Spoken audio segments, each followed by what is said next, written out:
Hi friends, ఇది నిజం friends. వ్యవసాయం చేయడం చాలా కష్టం ఫ్రెండ్స్. మన భారతదేశంలో చాలామంది వ్యవసాయం చేస్తున్నారు ఫ్రెండ్స్. అందులో మరి ముఖ్యంగా మన ఆంధ్రప్రదేశ్, తెలంగాణలో ఎక్కువ మంది వ్యవసాయం మీద ఆధారపడి ఉన్నారు ఫ్రెండ్స్. వారికి తెలిసింది ఒకటే ఫ్రెండ్స్, ఇది ఒక వ్యాపారం కాదు. వారు మరొకరికి కడుపు నింపడమే ధ్యేయంగా ఈ వ్యవసాయాన్ని చేస్తూ ఉంటారు ఫ్రెండ్స్. అది ఎంత కష్టమైనా వారు చేస్తూనే ఉంటారు.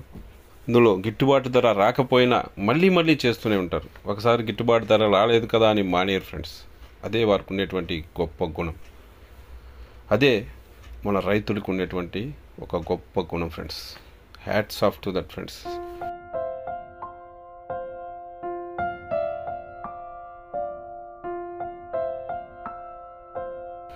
సో నేను కూడా ఈ మధ్యనే ఈ పొలంకి వెళ్ళడం జరిగింది ఫ్రెండ్స్.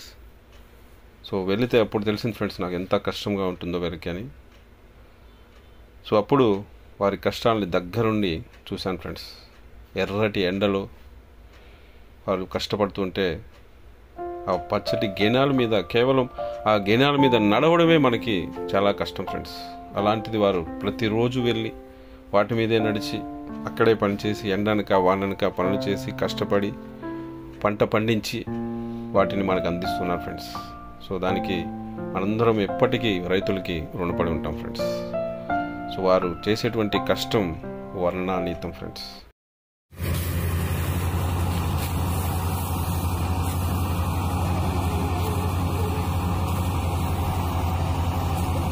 అది వర్ణించలేనిది.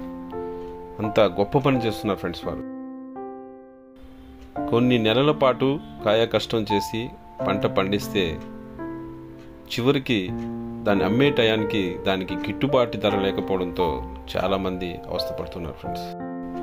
కొన్నిసార్లు వీరికి పెట్టిన పెట్టుబడి కూడా రాదు ఫ్రెండ్స్. కొన్నిసార్లు పెట్టుబడితో పాటు కొంత ఆదాయం కూడా వస్తుంది ఫ్రెండ్స్.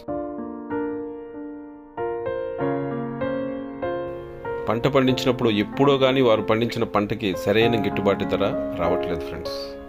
సో అయినప్పటికీ వారు ఆ వృత్తిని మానట్లేదు ఫ్రెండ్స్.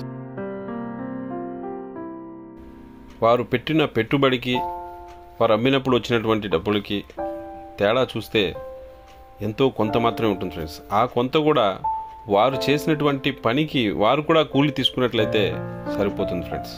అంటే మనం ఉద్యోగం చేసి ఎలాగైతే సంపాదిస్తున్నామో అదేవిధంగా వారు వ్యవసాయం చేసి సంపాదిస్తున్నారే తప్ప ఆ వ్యవసాయంలో సంపాదించి లక్షాధికారులు కావాలని చెప్పి కలలు కనట్లేదు ఫ్రెండ్స్. కేవలం వారు దాన్ని ఒక వృత్తిగా స్వీకరించి ఆ వృత్తిని అందులో ఎటువంటి నష్టాలున్నా కష్టాలున్నా పడుతూ 10 మందికి అన్నం పెట్టాలనే ఒక మంచి ఉద్దేశంతో ఈ వ్యవసాయాన్ని చేస్తున్నారు ఫ్రెండ్స్.